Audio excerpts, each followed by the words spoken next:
What's that sound? It's for amusement only, the EM and Bingo Pinball Podcast. Welcome back to For Amusement Only. This is Nick Baldridge. The machines of the 1930s contained some of the most interesting pinball innovations ever conceived.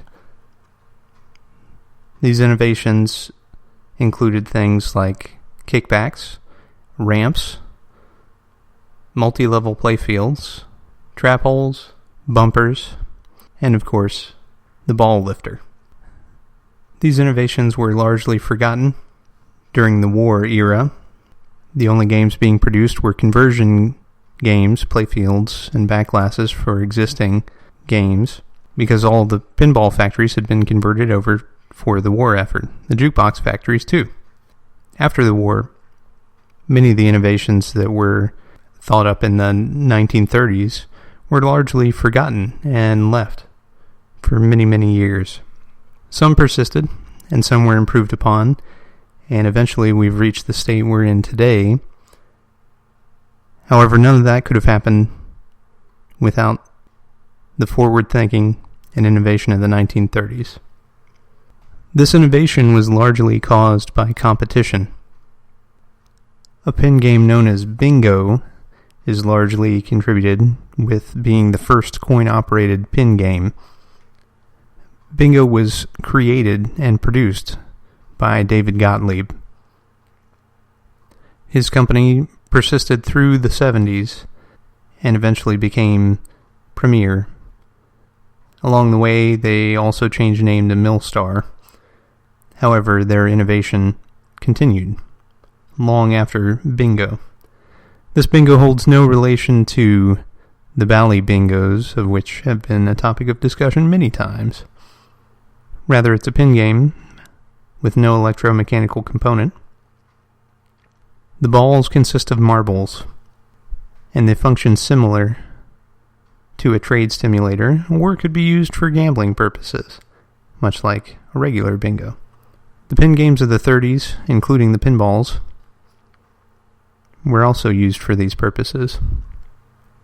Bally Manufacturing Company also started in the 30s. Genco, Williams, Rockola, Automatic, many of the familiar names, Chicago Coin, the list goes on and on. Many, many, many companies were started in the 1930s charged with making pin games and pinball machines. So what's the difference between a pin game and a pinball machine? I've heard several different answers to this story. Some people say flippers make it a pinball machine. I don't believe so.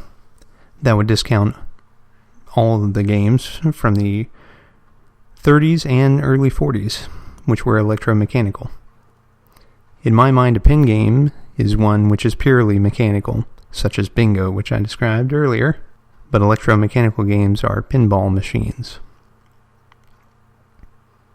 They have balls, a shooter rod, and a method of control, nudging,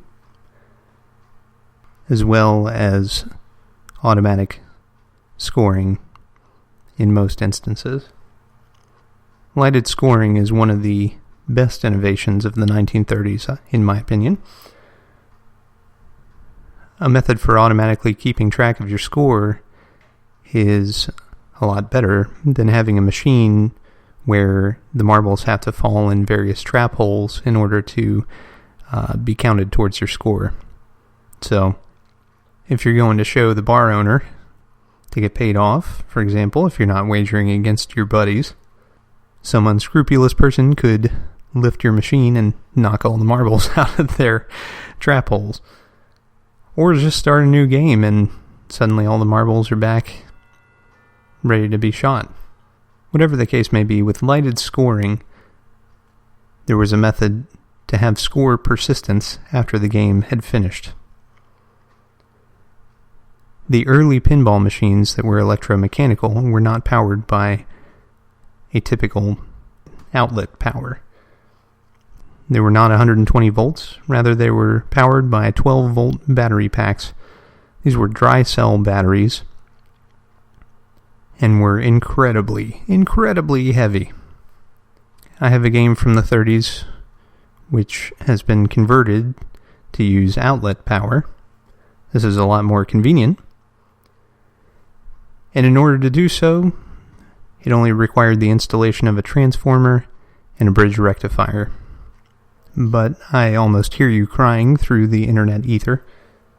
Bridge rectifiers are solid-state components. This is true. A bridge rectifier is actually 4 diodes arranged in a chain, which converts the AC to DC by means of smoothing the ripple in the AC current. Some ripple persists. However, it allows it to behave much more like DC than it does coming out of the wall, certainly. And a certain amount of ripple can be tolerated by most things. Computers are the exception. But thankfully, these are not computers. They're pinball machines. Electromechanical pinball machines, that is. Now, why would I use DC when the whole purpose of this is to allow me to plug it into an AC source? Well, if you think about it for a moment, the battery that's being replaced is DC.